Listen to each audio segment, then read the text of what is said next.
Thank you very much. I want to start by providing information on our response to Tropical Storm Isaias. It's a very interesting name. Last week, the storm hit Puerto Rico and the Virgin Islands, and I've issued emergency declarations to support our response in both of those areas. So that's Puerto Rico and the Virgin Islands. This week, the storm passed just east of Florida. Got a little bit lucky, didn't hit Florida too hard. Working with the governor, working with everybody, but it did not hit directly, as a lot of people thought it might. It's currently off the coast of South Carolina, heading northward to North Carolina. Is expected to make landfall sometime this evening as a Category 1 hurricane. Very serious, a lot of water coming from that storm. I've already issued emergency declarations for Florida, South Carolina, North Carolina, and FEMA's personnel, and they are great. They're doing a job. They're already on the ground in all areas. Every single area that we mentioned is covered. Over the next several days, there's expected to be heavy wind and rain in the coastal areas of North Carolina, Virginia, Maryland, Delaware, and New Jersey. We're working with each of those states, and in particular as it relates to FEMA, the military, law enforcement, all of the different groups that are involved. Storm surge and inland flooding are possible, and everyone needs to remain vigilant until it passes. I encourage everyone to follow the guidelines of the state and local authorities. We're working with them, and I think the guidelines have been very accurate so far, so stay safe. Next, let me provide an update on the path forward for our country as we continue our war to defeat the China virus. We're beginning to see evidence of significant progress. Nationwide, the number of positive cases has declined by nearly 6% from the week before, and the positive test rate has also dropped from 8.7 to 8% over that same period of time. An encouraging sign, very encouraging, I have to add, that the virus is receding. In hotspots across the South and West, we've seen slow improvements from their recent weekly peaks. Arizona's weekly case counts have dropped 37%. That's a tremendous drop, and the governor and the state have done a fantastic job. Down 37%. Texas down 18.7%. I was there a couple of days ago. And Florida, 21.2% drop. So that's a tremendous job that they're all doing. As we begin to contain the virus in these states, we must focus on new flare-ups in the states where the case numbers have risen, including Georgia, Mississippi, Tennessee, Oklahoma, Missouri, and I think you'll find that they're soon going to be very much under control. Meanwhile, 18 states continue to have very low case numbers and low test positivity rates, under 5%. Alaska, Connecticut, Delaware, Illinois, Maine, Maryland, Massachusetts, Michigan, Montana, New Hampshire, New Jersey, New York, North Dakota, Oregon, Rhode Island, Vermont, West Virginia, and Wyoming. It's under 5. Even in these states, however, where the virus is under control and at a very low number, Americans should continue to be vigilant, be careful, in order to prevent the new hotspots from opening up, or any new hotspots from opening up in those states. To that end, I urge all Americans to continue to socially distance, wash your hands, wear a mask when you cannot avoid crowded places, and to protect the elderly. Very, very important. Protect the elderly. It's much different. Young children have very strong immune systems. We've learned how strong they are. But protect the elderly. The average age of those who succumb to the virus is 78 years old. That's the average age. It's important for all Americans to recognize that a permanent lockdown is not a viable path toward producing the result that you want, or certainly not a viable path forward, and would ultimately inflict more harm than it would prevent. As we're seeing in foreign countries around the world where cases are once again surging, you have many places where we thought they were under control and doing a great job, and they are doing a great job, but this is a very tough, invisible enemy.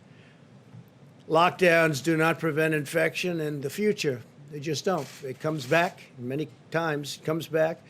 The purpose of a lockdown is to buy time to build capacity, especially with respect to hospitals, learn more about the disease and develop effective treatments as we did in the United States. We're doing very well with the vaccines and the therapeutics.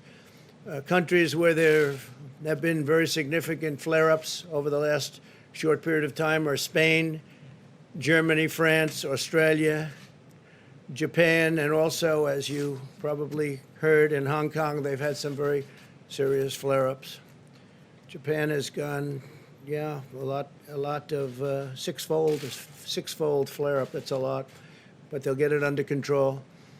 In our current phase, we must focus on protecting those at highest risk while allowing younger and healthier Americans to resume work and school with careful precautions. Ideally, we want to open those schools. We want to open them. At the same time, we're placing an emphasis on continuing to drive down the mortality rate with improved care, treatment, and medical interventions, building a bridge to the introduction of a vaccine. The vaccines are coming along incredibly well. Today, I'd like to also provide an update on the actions of my administration and the work that we've done.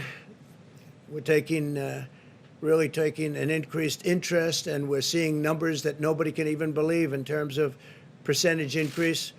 It's telehealth for American patients. The percentage increase is being worked on right now, but it's very, very significant, numbers that you would not even think possible. This has been a priority from the beginning of my administration when we launched an initiative to allow veterans to connect remotely with their VA healthcare team, and it worked out really well. We have a 91% approval rating in the VA in terms of the job we're doing. This is the first, it's the highest ever recorded. Now telehealth is a critical part of our path forward in the VA, and it's becoming a critical path, especially with our senior citizens. You don't have to go to the doctor's office. You don't have to go to hospitals. When the invisible enemy struck our shores, I took immediate action to eliminate regulatory barriers to telehealth, making it easier for patients to consult with doctors from safety and convenience. And really, they have great safety and great convenience right from their homes. Today, I'm taking action to ensure telehealth is here to stay. Moments ago in the Oval Office, I signed an executive order to make many of our regulatory reforms permanent. We've done some regulatory reforms that have had a tremendous impact on what we're doing, on medicine and medical and what we're doing. They can do things that you wouldn't believe, that even a year ago, 2 years ago, would not have been doable. We're enshrining the right of American patients to meet with their medical providers in a way that is best for them and very, very convenient, and very talented people on the other side of the line, I have to tell you. The order builds upon a series of actions we've all taken to make telehealth available to all. We ensured that Medicare covers telehealth visits at no additional cost. That's no additional cost. And co-payments can be waived for telehealth services. We are working very hard also on prescription drug prices, and I will tell you that the favored nations clause that I've signed into existence, nobody thought anybody would ever do that, has a massive impact on prescription drug prices, in addition to the three other elements of reduction of drugs, particular prescription drugs. But the favored nations clause is massive. For instance, if Germany buys a pill for 10 cents a pill, as an example, just as an example, and the United States pays $2 for the same pill, we get the same privilege, the same right as they do. Never had that before. We paid all of the expenses, all of the research and development. So the numbers are astronomical, and as you probably noticed, big ads are taken against me by Big Pharma. Very big ads, very massive buy. But in the meantime, they're calling. They want to know if they can make a deal. And I say to people, the only reason these ads are being taken is because prices are coming down for you. And they understand that. I think our people understand that. But in particular, when you look at the matching, you could call it matching, or you could call it favored nations, call it whatever you like. It's a tremendous, it's going to have a tremendous, and I'm talking about 50, 60%, 70%. That doesn't mean it goes to 10 cents as an example, but theirs comes up and ours goes down. And you have many, many countries where the numbers are so low. I mean, so low, and by that I mean much lower than the United States. Another thing I'm doing is if a certain country like Canada buys for very much less than the United States has bought, how they allowed this to happen, representatives of our country standing at these podiums or in the Oval Office, how they allowed this to happen is just, to me, incredible. We've been working on this for a long time. I've been talking about it with Kayleigh for a long time, right? So now a governor like Ron DeSantis of Florida is doing a great job, or a great governor of Ohio, or a great governor of any state can call up and buy the drugs directly from Canada at sometimes 50% less. So we'll be buying from Canada. Now, what the drug companies are going to do, maybe they'll raise them, maybe they'll lower them, or maybe they'll just give up and sell them to us directly much cheaper. So a lot of things are happening. Also, the rebate. We have people that are very wealthy that nobody ever heard of them. Nobody knows who they are. I guess in some cases they can be pharmacies. In some cases they're individuals. We're doing a rebate, and the rebate goes to the people. It lowers the price of drugs. So we have a series of 4 things that we signed, and you will see over a period of fairly short period, drug prices are going to be tumbling down at numbers that nobody would have ever believed possible. We have, in 51 years, the only time prices came down was during this administration. It was last year. 51 years it went up, but that was just a small decline. This is a massive decline. This is a decline that nobody can believe. I was called by senators. I was called by congressmen. Please don't do this. But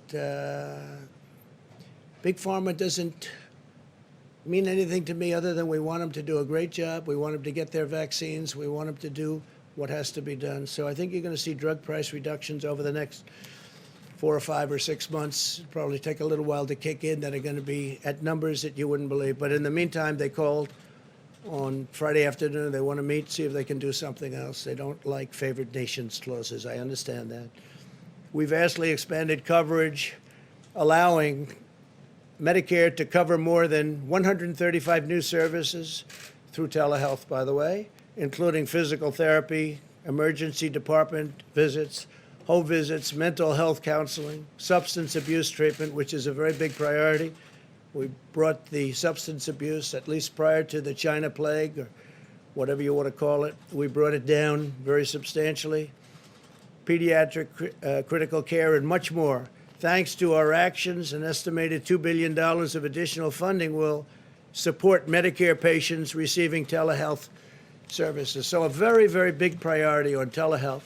As part of the CARES Act, we secured $200 million to help healthcare providers and hospitals expand their telehealth, and they're all doing it. They're doing it gladly.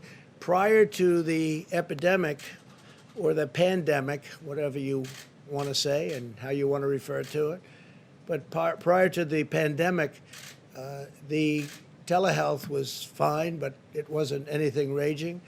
And I guess one of the only good things that we've gotten out of this whole horrible situation is telehealth has been incredible. And again, the increases are, many hundreds of times greater than it was before. Do you have a number? It's like 2,000% or something like that. It's an incredible increase. You'll get the number, but it's I think they have it now finally, and it's really an incredible. Thank you, Kayleigh. We work with the leaders of major health insurance companies to ensure coverage for the telehealth visits related to coronavirus. We cut red tape to allow many services to be conducted by phone rather than video, which is much simpler, providing a much easier option for many seniors in particular. 35% of the Medicare beneficiaries who receive telehealth services, or over 3.6 million seniors, did so over the phone. So you're talking about 3.6 million seniors. That's something.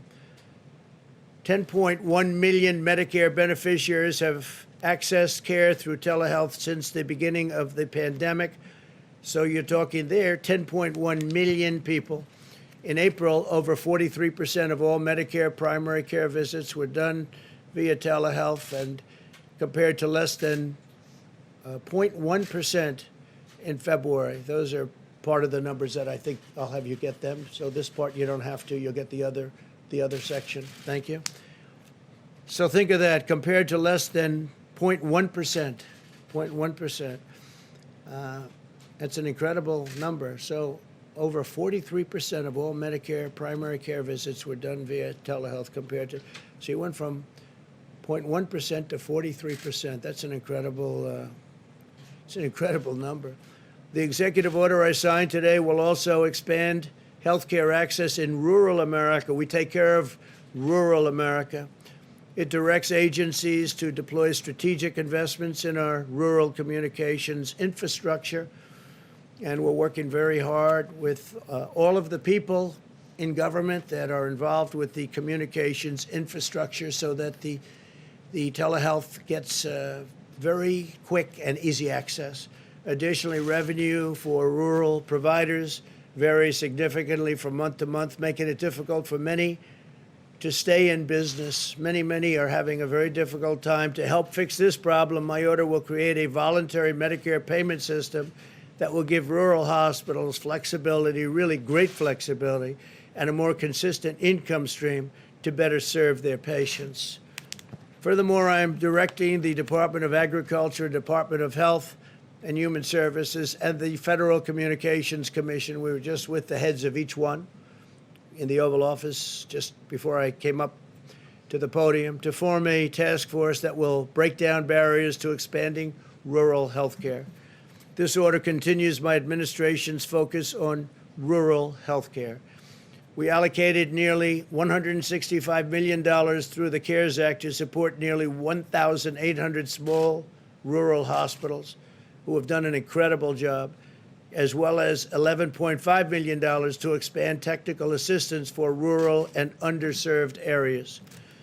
We allocated another $10 billion to 2,000 rural hospitals and more than 2,400 rural health clinics. We waived burdensome licensing, certification, and registration requirements, which took tremendous amounts of time.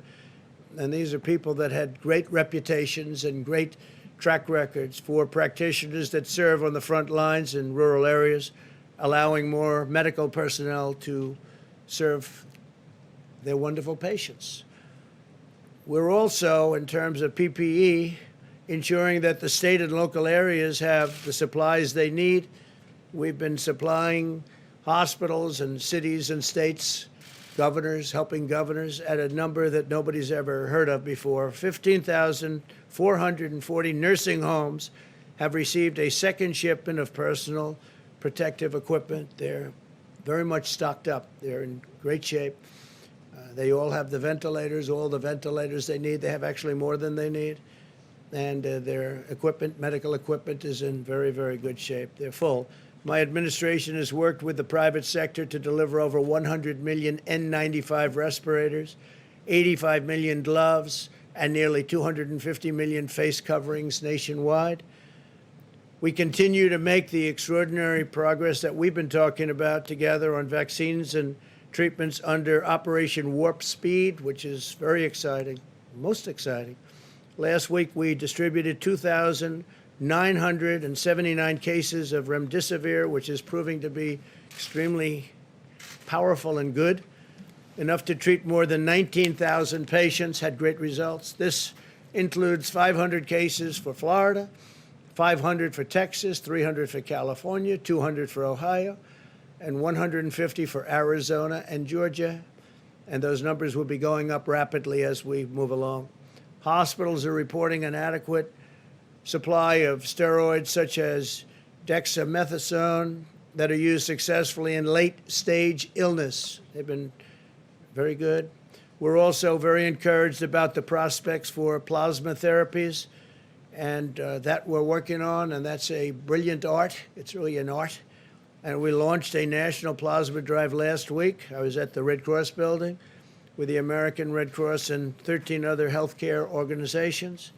I urge everyone who has recovered from the virus to go to coronavirus.gov, coronavirus.gov, and donate plasma today. We would really appreciate it. This really makes people better, but we need What we need that beautiful ingredient that you that got better seem to have in your veins. You have to go to coronavirus.gov and donate plasma today. It would be tremendous. We really appreciate it if you do it, because we're low.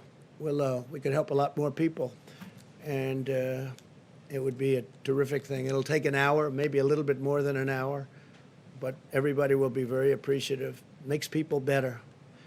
And, you know, you had something very special. You had something that knocked it out. So we want to be able to use it. So whatever you can do, coronavirus.gov.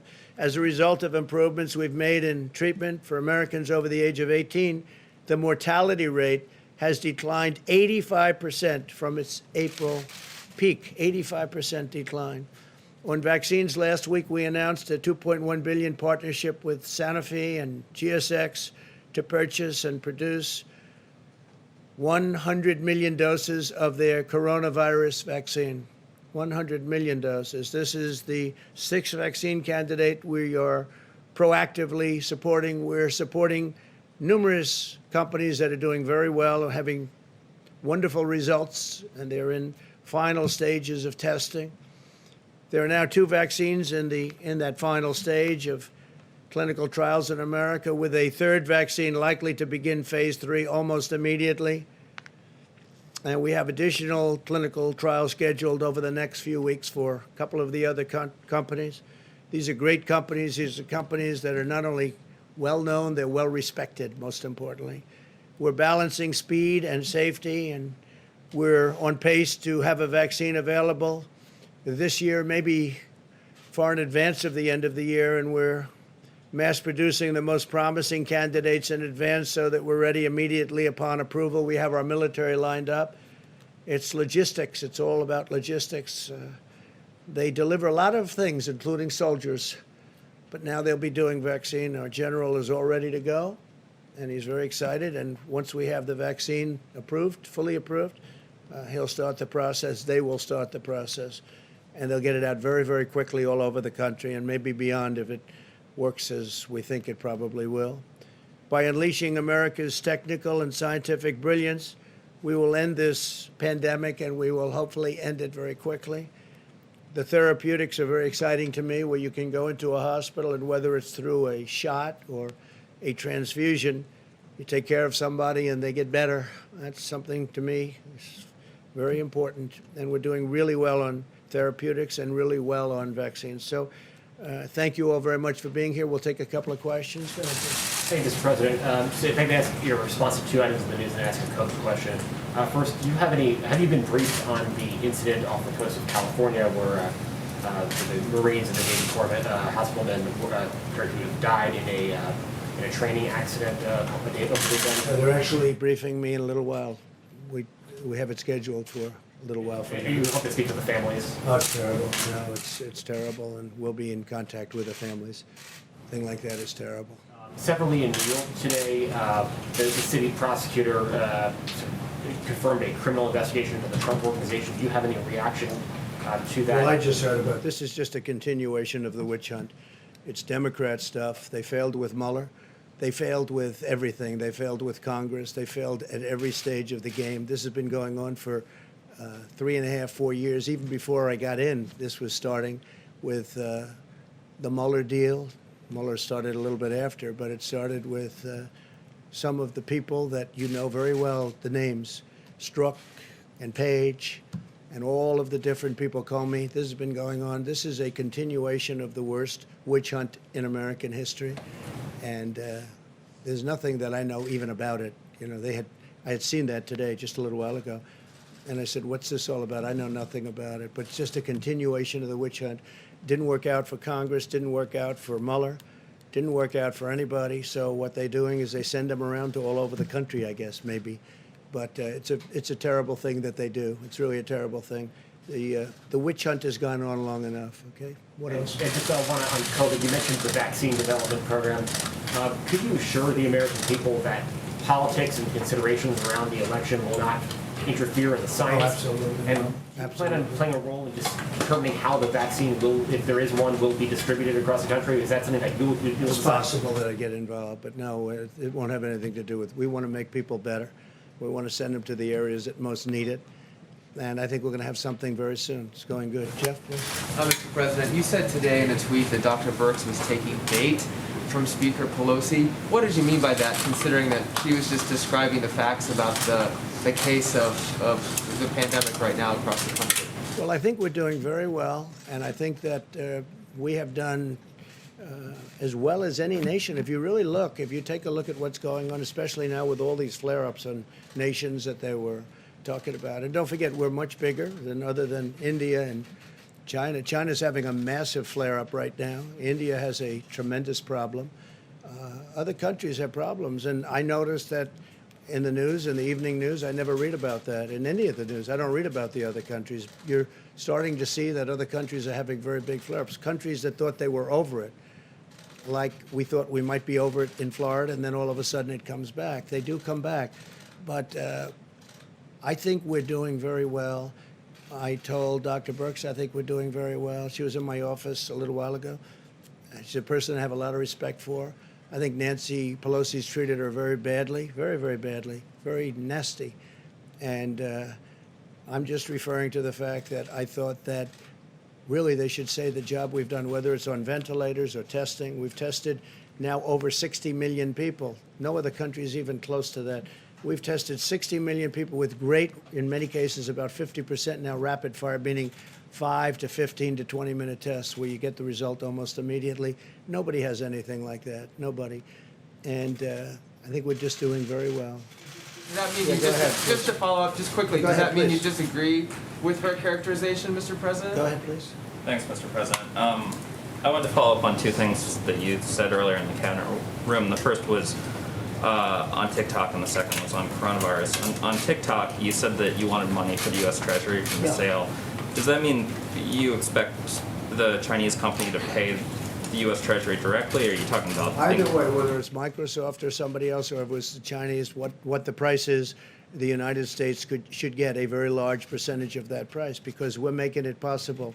Without us, I use the expression, it's like the landlord and the tenant. And without the lease, the tenant doesn't have the value. Well, we're sort of, in a certain way, the lease. We make it possible to have this great success. TikTok's a tremendous success, but a big portion of it's in this country. From the sale directly? It would come from the sale, yeah. Whatever the number is, it would come from the sale. And then you Which mentioned... nobody else would be thinking about but me. But that's the way I think. And I think it's very fair. And you But mentioned... we want no security problems with China. It's got to be an American company. It's got to be American security. It's got to be owned here. We don't want to have any problems with security, et cetera. And something could come out. I will tell you, there's a lot of excitement, not only by Microsoft, but by other companies in terms of buying it. So we'll see what happens. But we want, and we think we deserve to have a big percentage of that price coming to America, coming to the Treasury. Then on the negotiations on Capitol Hill, you expressed some frustration and said you might take executive action to address... I might do that, yes. So I was wondering if you could talk about both how you might prevent evictions through executive action, and then also... Yeah, I can do that if I want, and I want to do that. I don't want people to be evicted. And, when they're evicted, when they're thrown out of their, whatever the place may be, in many cases, they go to big shelters. And if you talk about pandemic, this is a pandemic, and they go to shelters. Number one, they're thrown out viciously. It's not their fault. It's China's fault. It's not anybody's fault. It's China's fault. But number two, and if they are thrown out, they oftentimes will go to a shelter with tremendous numbers of other people, and the virus will spread. And we don't want that. Are you considering suspending payroll, the collection of payroll taxes? Well, I can do that also through an executive order, so we'll be talking about that. But we're having a very good discussion with Nancy Pelosi and Chuck Schumer. The problem is they want to do bailouts of their various Democrat-run states and cities. And they want a lot of money. They want $1 trillion for that. And so they want to do much more than COVID-related. They want to bail out cities and states that have been in trouble for years of bad management. In all cases, Democrat-run cities. And we don't think that's fair. You understand that. You've heard it before. Yeah, please go ahead. Thanks, Mr. President. I wanted to ask you about the Justice Department sending federal agents into cities like Chicago as part of Operation Legend. How exactly do you envision these federal forces working alongside local police departments to help stop violent It's crime? not a mass send, but it's sending very talented people to help them with the drugs and the shootings and the guns and the things that are happening. It's not like sending in the National Guard and stopping it cold, which is an example. A lot of progress has been made in Portland, but, you know, frankly, sending in the National Guard like we did in Minneapolis, it stopped it cold. From the time we sent that National Guard, they walked down the street, it was over in Minneapolis. Now it may be starting up again. These are Democrat-run cities and states, and it hasn't been a pretty picture to watch. We will help Chicago. We'll help New York if they request, after request the help. But we want to stop the drugs. We want to stop the guns. A lot of the Chicago is guns, but what it is drug-related, gang-related, largely gang-related. With ICE, we send out thousands of MS-13, thousands and thousands of MS-13. We send them back, or in some cases have to put them in prison. They're too violent. They're truly violent. So we're helping out when you look at what's happening in Chicago and some other cities with the shootings and the killings. They need help. And we haven't met with resistance, I have to be honest with you. I think it's good that we haven't. We're only looking to help them. We're only looking to help. OEM? OEM. Thank you, Mr. President. In our nation's 243-year history, there has never been a stronger push for mail-in ballots to determine a national election. Yeah. Are you considering at any point issuing an executive order addressing mail-in ballots, and why do you think some people are pushing this so hard? Well, there's never been a push like this for mail-in ballots, and if you look at the New York congressional race, which is a disaster, Carolyn, it's been a total disaster.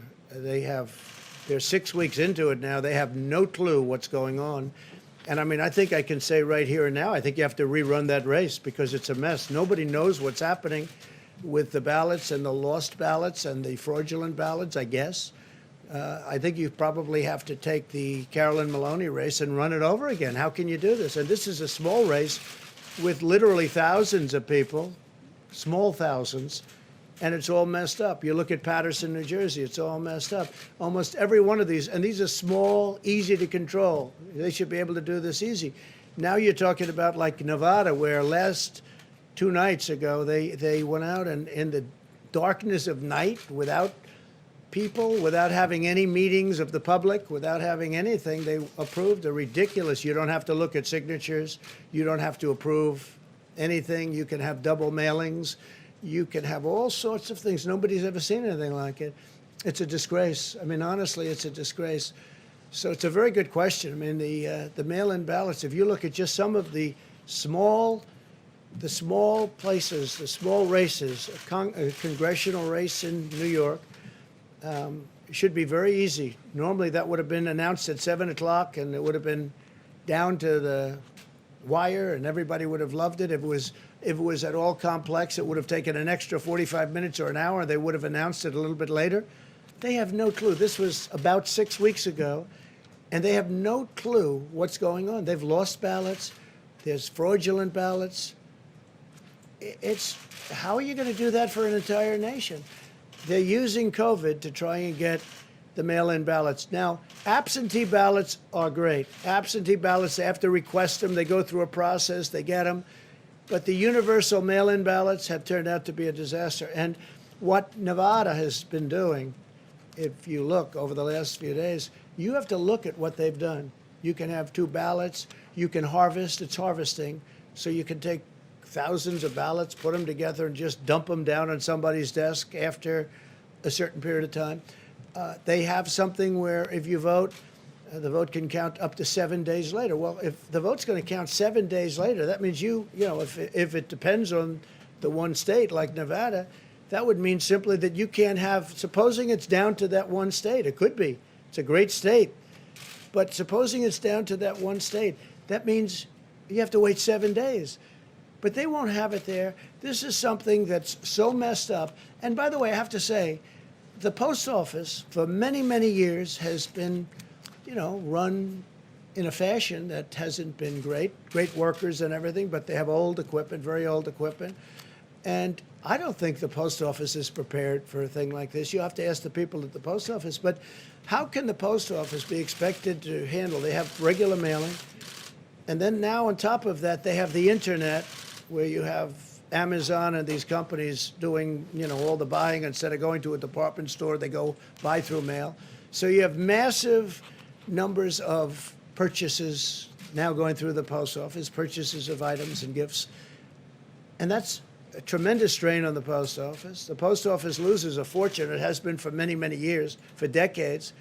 So now on top of it, it has this. And the Amazons of the world and the others, they pay very, very little money. They lose money on the post office loses money, which is ridiculous, on every package it delivers. But now on top of that, and I'm not just referring to Amazon, I'm talking about all of the competitors, if there is such a thing to Amazon. There will be, but if there is such a thing. But now on top of that, you'll have somebody like the governor of Nevada come out with this massive plan out of nowhere to take millions of ballots and send them all over the place. You'll never know who won that state. It'll get messed up just like New York and just like Paterson, New Jersey, and just like many other places. In West Virginia, they indicted a postman for doing something very bad, you know that? But there are many cases all over the country. If you look, you'll be able to find, there's a list of them all over the country, and that has to do with universal mail-in. Again, absentee is great. It works. Like in Florida, they'll do absentee. It really works. But universal mail-in ballots is going to be a great embarrassment to our country. Is there an executive order on this? Well, I have the right to do it. We haven't gotten there yet, but we'll see what happens. We will be suing in Nevada, and that's already been taken care of. We'll probably file something tomorrow. I do want to say that we're going to be introducing a tremendous health care plan sometime hopefully prior to the end of the month. It's just about completed now. In addition, next month we'll be doing the immigration plan. So we'll be doing that in September. We'll be doing sometime during this month the health care plan. And I think that'll be before the end of the month. And I think it'll be very impressive to a lot of people. Thank you very much. Thank you. The Postal Service says it has capacity for the elections here. Mr. President, the Postal Service released a statement saying it has ample capacity for the election. That's not true what you just said, Mr. President.